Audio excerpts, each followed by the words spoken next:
All right. Thanks everyone for joining us tonight. I'm going to start with our agenda. The first item we wanted to talk about, and I'm sure Rahul and Colleen have been working on it as well, like outside of the meeting, but the sustainability workshop at APSA 2025 at our last meeting, we had quite a lot of discussion on that. Um, would it help to gather some more information here today or like, get some updates about what you guys are doing? So I submitted the working document that Mahul had updated, I think actually real time while we were on the call the last meeting. Mhm. And that's been well received. I think we are like slotted for the very last session on Saturday. I forget exactly what the times are, but I think there's like four workshops on session. I think we're in session 4 out of 4. So to be honest, not a whole lot really since then. I think in the next few weeks, we will follow up with the four folks who have volunteered to step up and lead the discussions just to see where we stand as far as a handout or a takeaway. Mahul had shared a framework that people could use for, this is a simple project. These are the steps and how you would, enact it at your home institution. So I think we'll shore that all up in the next couple of weeks, but not really a whole lot different since we last met. Okay, and then just to review those four people, they were Allison was one, Annie was another, Hannah, and Raman. Is that right? Yes. All right, good. Yeah, And those, Allie's actually mocked up. I just saw it, Allie, on my email. I'm not sure if you want to share screen. It's a draft that I'm seeing for the first time as well just now, but just kind of gives people a prototype of what we're maybe thinking in terms of a one-page handout. If you want to share it, you can share it, Allie. And there's parts of it where you know it's really hope my hope is that it not only summarizes some of the literature or what the current state is for that respective area, but gives people kind of the lowdown of uh, of how to get started for that specific project. So Allie's project here is HVAC setbacks, and then why it matters. It looks good. And then this middle port looks like essentially Allie's APSA presentation is pretty much what's summarized. So people that are attending the plenary sessions earlier in the meeting will actually have seen some of these data, but now they have it on the handout. And then the bottom part, this is the part, Allie, this is the part I think needs a little bit more work, because I think that really talking about who should be involved and there's the specific ask of them. So when you reach out, if you can find the right facility engineer, what are you asking them? So how do you frame it to where you're able to be successful in getting this HVAC set back properly? When you talk about having your infection prevention specialist, it's because you want to know, are they concerned? What are their thoughts about balancing metrics, SSI rates, whatever you're going to use for this specific project? And so I think we need to flesh that out a little bit more. Um, and then yeah, and I think that the key metrics to track then correspond there, so that if they didn't glean that from the middle portion, that people can start to collect that information. And maybe even you could even suggest that like looking at it on a monthly basis is actually probably unnecessary. Maybe you'd look at it quarterly or twice a year, in order to so you could give them some extra guidance on like what did we learn from doing this, Allie? That would help. And so I'll work on this with her, but hopefully Raman's on, and we can share this with our version of this with like Annie and Hannah, and so that they can kind of come up with something similar. So it's hopefully not too much of a heavy lift, but it would be really helpful. So Chris, yeah, Linda, Rich, anyone else on the call, if you guys were attending a session and someone handed you something like this, would this be helpful? Would this be good? Yeah. I think this would, I love that, what you said about answering the question, what you'd ask from those specific um, stakeholders. But Hmm. also, one thing that would really help me, since I really don't have a lot of baseline knowledge about this, is like, um, is there like a baseline recommended or required rate that these Mhm. hospitals know they have to cycle a certain number of times? Oh, okay, there we go. Yeah, Basic it's there. minimum. Okay. Yeah. Okay. And Allie, believe it or not, I was actually just drafting you a response email, which I'm going to delete now because I'm going to tell it to you out loud. Some of those pearls need to pop a little bit more. So in the Yeah. handout, you really need try not to pack as much information, but think about the key things. If somebody wanted the data or a DMAIC framework, which is what I think is kind of solicited down in the bottom right corner, they don't need this handout for that. What they want are the unique pearls like Linda just pointed out, the unique pearls that would help somebody be able to get this project off the ground and up and running at their institution within weeks of leaving APSA 2025, right? And so, you know, I think some of the why stuff at the very beginning at the top is good because it kind of explains why are we talking about HVACs? I mean, many of us in this space realize that that's a high energy expenditure portion of our facilities and running the ORs. But so I like that you're explaining it for some of the people that may not be as familiar with that data. That's great. Um, Maybe we can thin out some of the data in the middle and highlight those things at the bottom that are like the practical next steps to take. And yeah, that's Yeah, I great. like that common challenges and solutions portion that you're talking about because Mhm. right away I'm thinking tonight, my institution is really good at certain things, but maybe not at this. Is there a baseline, like you said, there are these baseline recommendations? Linda asked that this is what the majority of hospitals look like, Yeah. and Yeah. then this is what you could achieve by X, Y, and Z. I think that would be super helpful for sure. Awesome. Thank you. I'll make some edits and circle it back to you, Dr. Ravel, and then maybe to the rest of the group after you do Perfect. Yeah. that. I have Yeah. another question. So I think I know how to track SSIs. Like I know, for example, if my hospital participates in NISQIP, I could get that. But how would if I wanted to track savings, like, is there something specific I need to ask for Mhm. from, I don't know, one of these stakeholders? That's Like, right. how do So they count money? yeah. So the facilities engineers are the ones that can help you do that. So that's exactly right, Ali. So that type of pearl is so mission critical to a project like this. And we know that of the stakeholders you've listed here, it's the hospital leadership and the facilities engineers. So when you're engaging, who should be involved, and then the why they should be involved is because you're asking them, number one, they're the ones that control the actual settings on the thermostat, so to say. They can turn it down or up. They're the ones that can quantify how much energy is being used per OR or per day, per hour, per year, whatever, and they can give you those numbers. Similarly, then if you want to translate that to like, did your electricity bill go down? Somebody in finance has to be able to tell you that, Mm.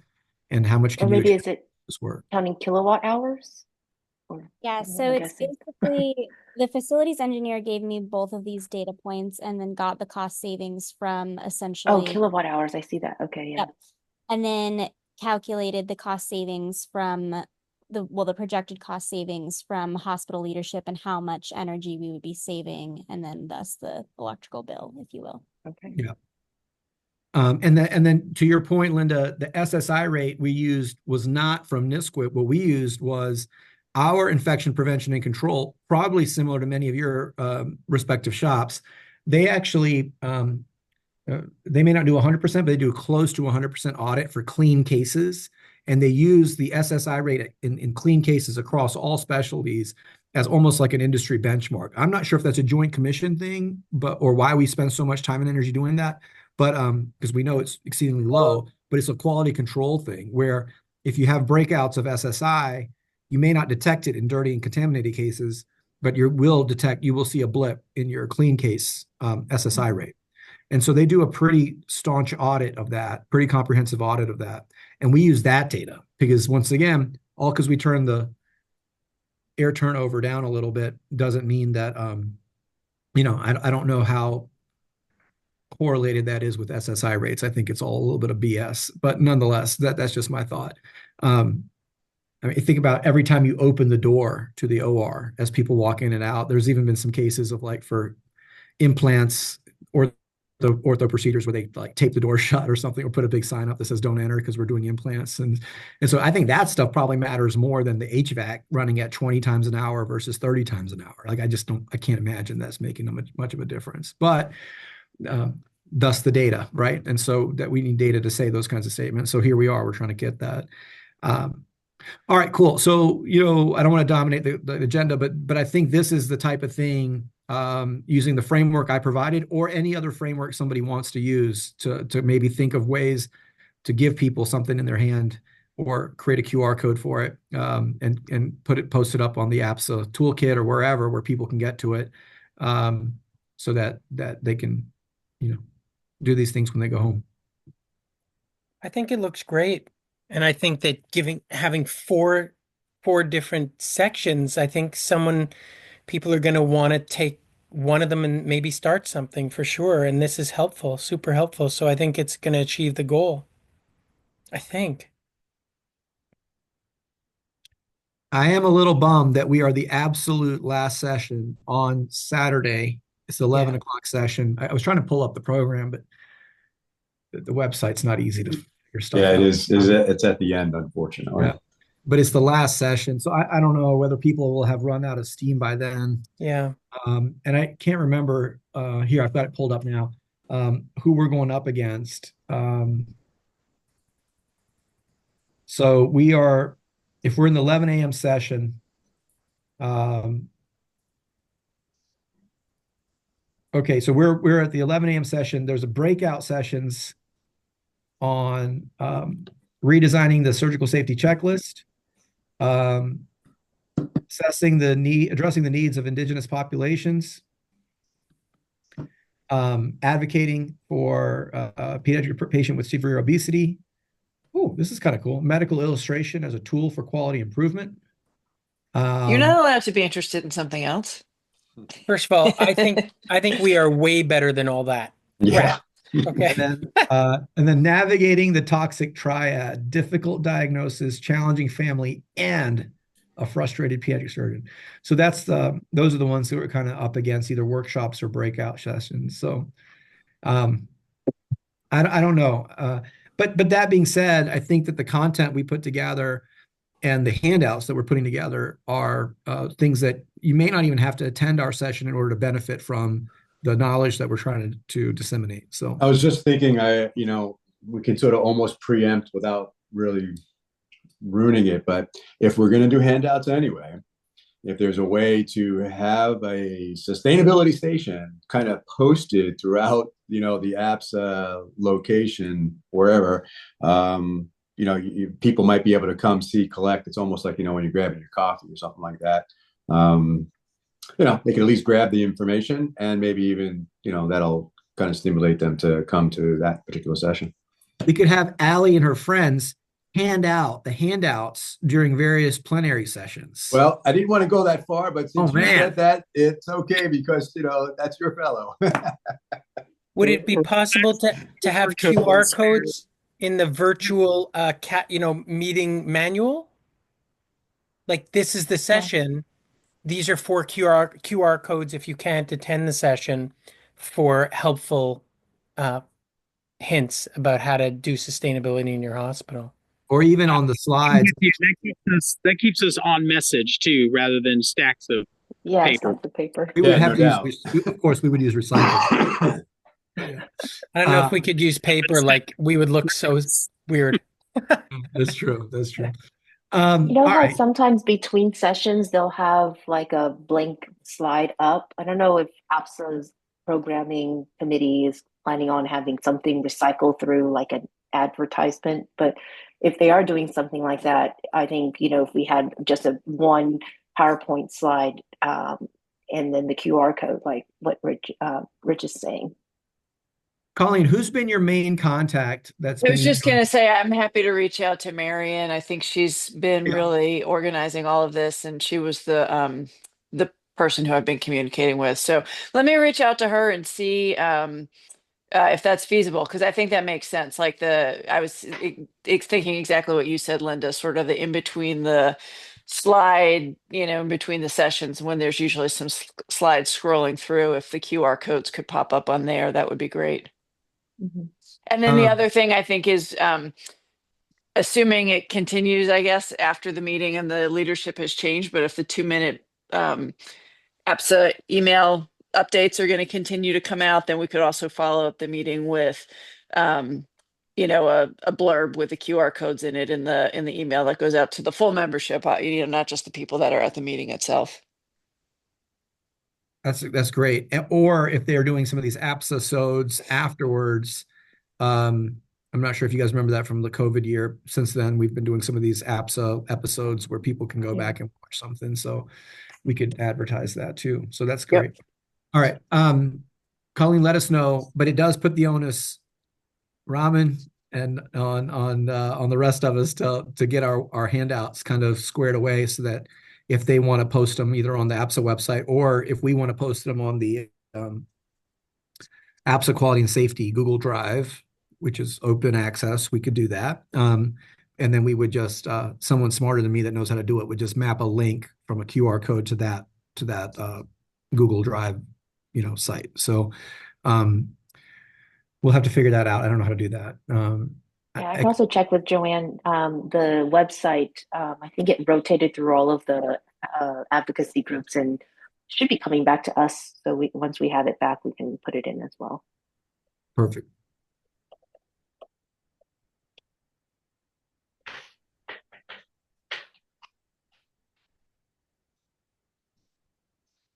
All right, guys, I got my eyes dilated today, so I'm still seeing a little blurry. Okay, all right. The next one, item on our list. Anything else about the sustainability workshop? We'll move on. Chris, earlier you had a piece of paper up, and I didn't know if you were like calling for help or there was like a message on the back. That was nothing. You were just reading something. Me? Yeah, Oh, no. earlier. Sorry. Yeah. Okay, all right. Okay, so the next item is about an update on the APSA position statement. Colleen and I have been working on that, and we did submit it last month, and we did get a response back, which was not very favorable. And unfortunately, Ken's not on today to talk to us about it. But basically, we were told that not that it was like accepted or rejected, but I would presume just reading between the lines, like it was not accepted. But they suggested that we write a perspective paper about it and submit it to JPS, which is what we were working on already. And I did go back and try to clarify, does this mean that we could revise and, resubmit a proposal for APSA to adopt a position statement? And I did not actually get an answer back from that. So pretty much seems like a block there. So I don't think we are going to be able to move forward with the position statement. Although, let's see, maybe if the perspective paper comes out, we might get a little bit more momentum to put out the position statement. Colleen, did you have any other thoughts about that? No, I mean, obviously it's disappointing and it's a little frustrating. But I think we just need to keep doing the work of educating, and then hopefully at some point, we'll be able to garner a little bit more interest. But I think we start with the perspectives piece, and I think we just have to keep pushing. Just Yeah. figuring out how to do it without alienating people in the process, I think. So the request was that the APSA Board of Governors endorse a position statement. We weren't necessarily writing that position statement for them. We were just No, we wrote it and we spent a lot of time writing it, actually. okay. So then we proposed. And so was the rejection that they didn't like the way it was articulated, or was the rejection that they don't like the concept of APSA coming up with a If position? I could read between the lines, at a meeting that was one of our joint APSA AAP meetings, I got the sense that APSA really wants to focus on issuing position statements that are more closely tied to pediatric surgery related issues. And I think the feeling is that climate change doesn't necessarily directly impact pediatric surgery. Well, that's sad. What's that? So that's sad because it does. Yeah, I mean, I think so. And I also feel like if you look at some of the existing position statements that are on the website, they're also not all, I feel like that, I shouldn't say not directly because I do feel like climate change does directly affect patients, but I feel like you could almost make the argument that the correlation between some of the topics that we have position statements on and climate change are analogous, I guess is what I'm trying to say. And so again, that's why I think that if we want to continue pushing and trying to move forward with this on some level, I think the onus sort of falls on us from an education standpoint so that people actually understand better the connections and see the two things as actually related. Colleen, if I may ask, was Ken Gao present at the APSA leadership meeting that you're talking about? That I don't know, Linda. I don't know if because Ken, you said Ken was going to talk tonight. I guess he's not on, but do you know if he was involved in the Because I review? believe he Ken, was because he said that he was going to speak up favorably or, kind of push for us. right. So do we know if that happened? Was it behind closed doors? Was it a closed Board of Governors meeting? Yeah, I was not there at all. I So the also feel Board of like the Governors turnaround meeting time was pretty fast. was pretty fast. So it So, almost makes me wonder if it even went that far. right. I was going to say Joanne was also, I asked Joanne to please look into it when she presented everything about advocacy at that leadership meeting. And it seemed like they just ran out of time. She was like, they didn't even really like get to it and really talk about it. But they turned down our position statement before that meeting. So I Huh. think it was turned down like without the board, like the whole board, like, discussing it together. I think it was like we emailed it to them and submitted it, and then probably within 48 hours got a response back from one of the board members saying that, look, this looks like it's probably more appropriate for a perspectives meeting, perspectives paper. And I said, yes, of course, and we absolutely do have something going with that. And is this like what is the decision from the board of governors about the position statement? And didn't get a direct reply to that ask. And Which somebody governor were you else, talking to? who was it? Let me see. Let me go back. And It how was it was Tom Tracy was who the Was emails it? came from. Yeah.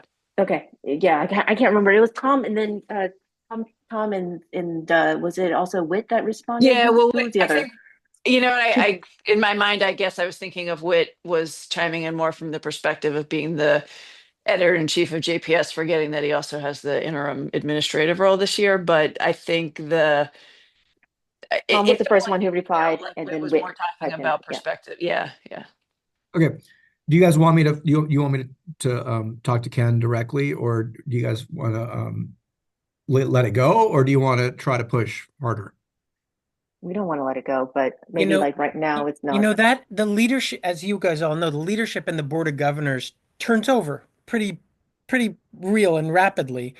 And I mean, you have to understand if there might have been a different leadership, this would have been like the best thing in since sliced bread. But there's a political climate, and it's sort of one and two and three and four people that make that decision. And so next year or the year after that, I definitely don't think we should give up on this at all because of the change of leadership that occurs. And I think it could go very differently in the next few years. Well, that, and if they really didn't even discuss it, then people that are proponents like Ken are not even going to be able to voice their opinion in front of the rest of the Board of Governors. So for example, Ken co-authored the AAP position statement Yes. with us on this. I mean, like it Yes. was, I mean, he really helped. Not just helped, he helped like write it. He helped push it through. He helped, and AAP, I imagine, the bureaucracy there is infinitely, exponentially more challenging than our leadership of APSA, where we have all of us have personal relationships with many of the people that are board of governors or officers of APSA, and so, I think that it may be worth, re-engaging with Ken as a ally in this space, just to get his opinion as what would be the next thing. Now, Ken is secretary of APSA until 2027. So, I mean, this is a big position, and he's an ally for sure. I think You know, it's great. The idea of getting Ken's insight into it, and then the idea of letting things turn over a little bit. I mean, APSA is just a few months away. it's fine. Secured, spot for us to have a small spotlight and attention. Why don't we see what comes of that? And maybe there's a little, word of mouth and sort of grassroots support that nudges people along too. And we tell people at the session, hey, I mean, we can even sort of pitch it at the session. Just so you guys know, our group has worked on this position statement. Tell the leadership personally that this is something you would support from our organization. Maybe we get a little nudge along there rather than turning right back around and pushing it in short order. And I think the perspectives piece, if that gets accepted, directly calls out that we need a position statement. Like it Correct. acknowledges Correct. the fact that since 1993, 97% of scientists have agreed that climate change is like a real thing. And it points out how 45% of the House of Delegates of the American Medical Association organizations have position statements or have some climate content, right? So it starts to point out how like we are falling behind if we don't engage in the space, right? And it points out how the American Board of Surgery and the AAP and SAGES actually, had signed on to the climate pledge before, that went dark. But, so it's we're trying to point out that this is actually not a crazy thing for the organization to think about doing, and also to kind of like a little peer pressure, like, we don't want to be the last ones on the block, especially given our patient population and our motto of saving lifetimes. So at the risk of alienating the leadership, current or transitional, however it may play out, and you guys, Colleen and Linda, both know this because we've talked about this. I've struggled with the perspectives piece because I really feel like trying to connect the dots and trying to answer, like, let's just say Tom or APSA's leadership question about how this affects pediatric surgery, in my opinion, is really tied into that whole issue of like where the climate issues and the economic injustices are all inseparable, right? So it's easy to be a pulmonologist and talk about the climate effect of asthma. And how does that affect a surgical patient? Well, in my world, in the urban world here in Boston and yours, I'm sure, I mean, everything from housing, transportation, and the insecurities of both, how many no-shows do you have for all of these cases? Like, I hate to sound so nitty-gritty about it, but I wonder if we literally have to be like holding their hands and walking them down that pathway, that this is just as tied into this perspectives piece. Again, at the same time, though, I'm concerned about then it gets a little bit lengthy and it gets a little bit off target and off topic, and I don't want that to happen either.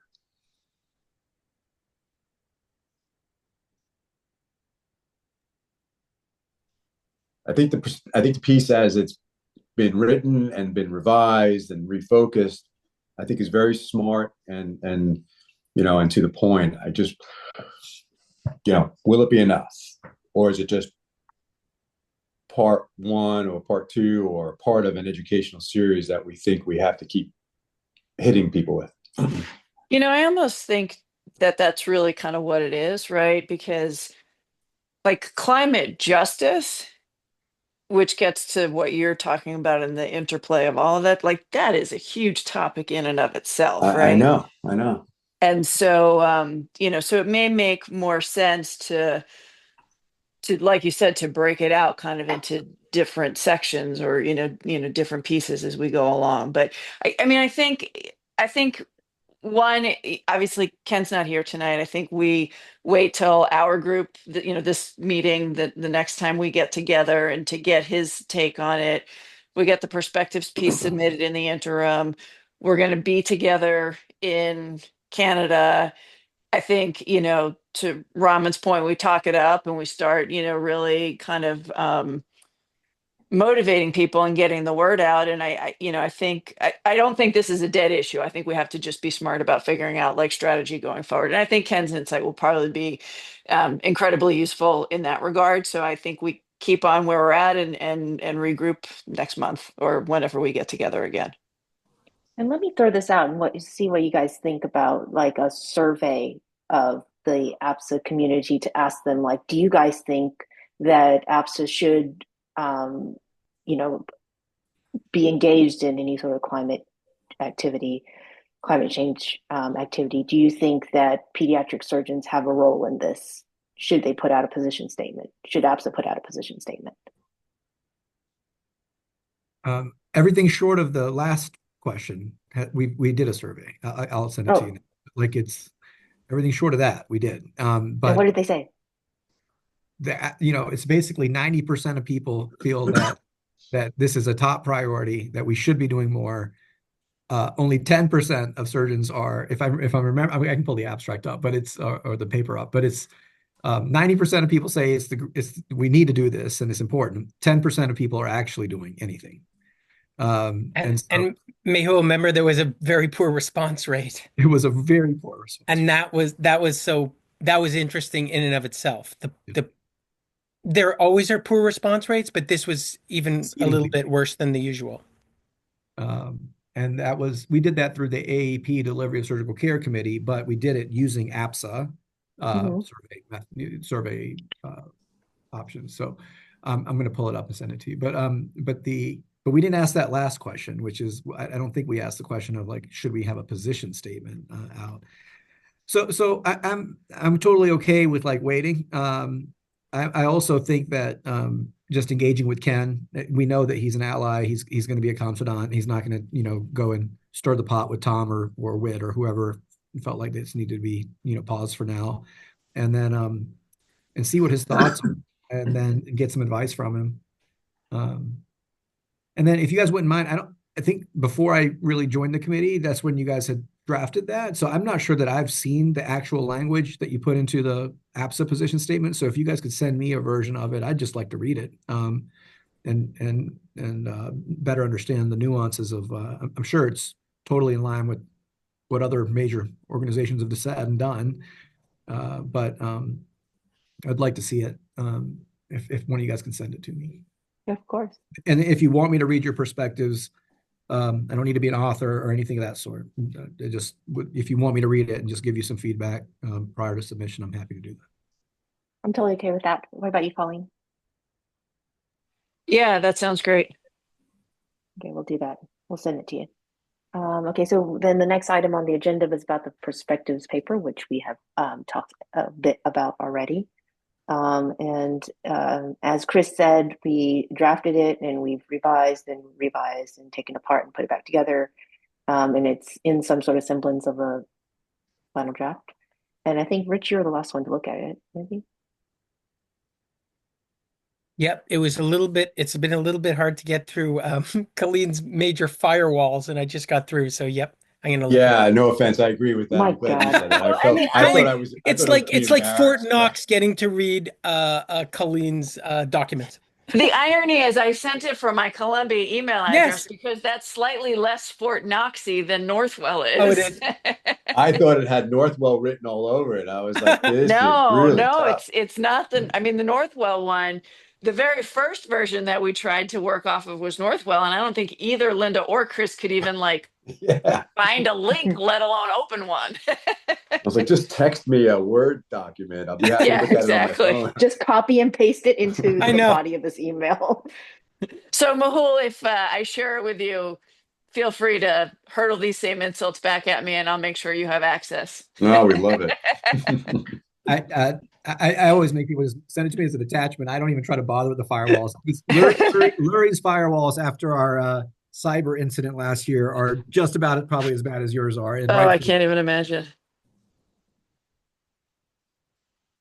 So Yeah. somebody send it to me as an attachment, please. All right, will do.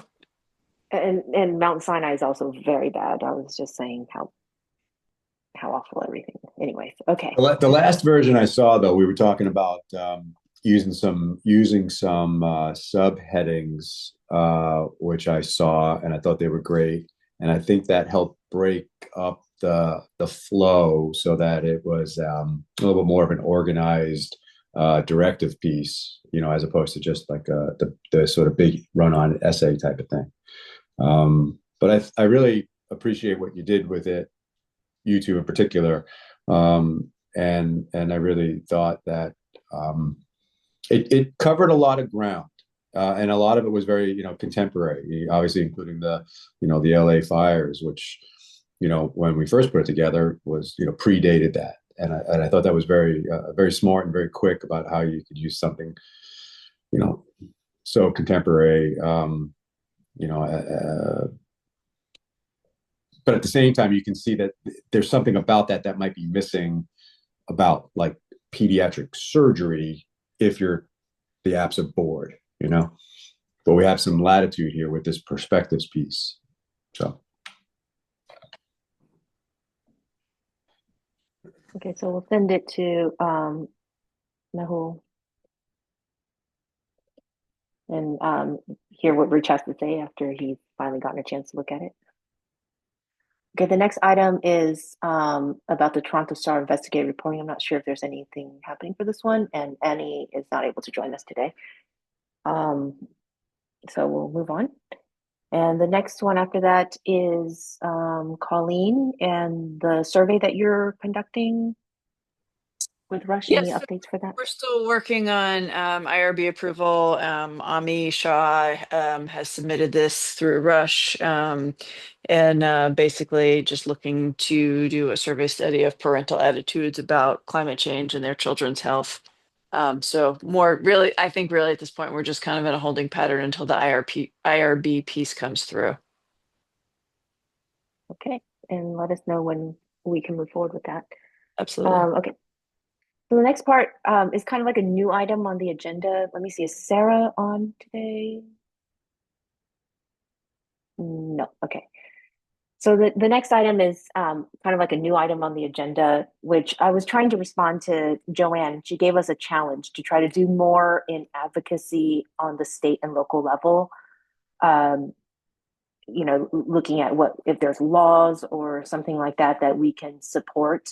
So I've been trying to do that. And so what I did was I looked on the New Jersey chapter of the AAP, and they have they have a group that is the Clinicians for Climate Action in New Jersey. So here, let me just share screen real quick.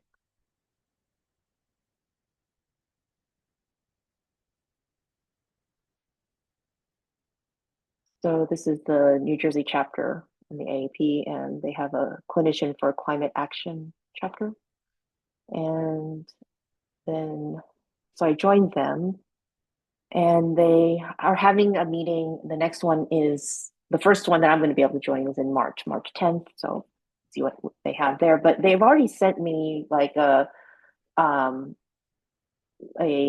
survey, or not a survey, like what do you call this? Like a letter to the New Jersey Senate to try to advocate and support this the act. It's like advanced clean truck regulations, trying to get rid of new diesel trucks, medium weight and heavyweight diesel trucks from being like I guess bought or purchased into the fleet, and to try to switch over to zero emission vehicles. And this is just asking for New Jersey clinicians to sign on. They want to grab 100 signatures by March 14th, I think. So I joined them, and I signed the letter, and then proposed it to the other New Jersey surgeons and pediatricians at my hospital in at Valley. So if there's anyone else who's doing anything like this on a local level, we can talk about it. Or I don't know if this idea that I was joining on might inspire anybody else to look in their state to see if maybe they have a chapter or something like that. I'll let you guys know if there's other activity that's going on. But and I guess I need to look into New York as well, because if there's anything in New York, then Rich and Colleen could join in too. So I mean, New York Clinicians for Climate Action, we haven't gone very far with it. Mm-hmm. Actually just had a call today with somebody from New Jersey, who kind of was proposing a project for us to look at, potentially trying to reinvigorate the New York Clinicians for Climate Action related to a heat warning system, and trying to advocate through the state legislature. So New York doesn't have a whole lot going on, but maybe more to follow if we can kind of get the group up and running again. But to your point, like I think a lot of the state AAP chapters are probably a good place to start from an advocacy standpoint. And I think that at least it sounds like for both New York and New Jersey, some of the initial efforts in getting like their global clinician groups up and running was that they tied it to the AAP chapters, because the AAP chapters were already a little bit ahead, and then the AAP helped to provide some structure as far as like um, administrative support and a way to like set up the financial component of like, just helping to like house your finances while you were getting the organization up and running. So for people outside of New York and New Jersey, like I think the local state chapters of the AAP are a good place to start. And then the other thing I was going to say is this weekend in DC, I'm going to the medical, oh shit, I don't remember what the initials are anymore. It's the Medical Society Consortium meeting, but I think a number of the state clinical groups are part of this consortium. So after this weekend, the next time we get together and meet, I can share a little bit more about just what the sense is of activity in some of the different states around the country. Is that 'Cause I think the what's that? I was going to ask, is that the one where medical students are invited to or attend So the or medical no? students for Sustainable Future have a session on Saturday, and then Okay. the Medical Society Consortium is the Sunday, Monday, and then Tuesday we're actually going to Capitol Hill. So it's kind of a combo advocacy slash medical society meeting, but the first day during the day is the medical students for Sustainable Future. Okay. All right. Yeah, I heard about it through that, but I heard about it too last minute to make plans for it. Okay. Anybody else? Has anybody else joined?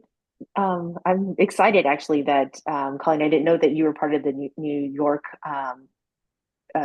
chapter. So maybe together we can reinvigorate the group.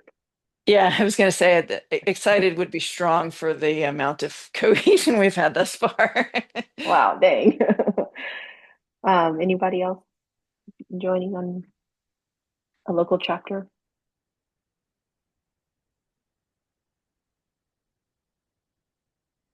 Nope. Okay. Well, maybe there'll be more to come with further meetings. Okay. So the last item on the agenda is Sarah, and but she's not on, so we will table that item. And that's all we have for today. I guess we can conclude early and give you guys back 10 minutes. All right. Thank you, everyone. Thanks. Have a Have a good good night. night.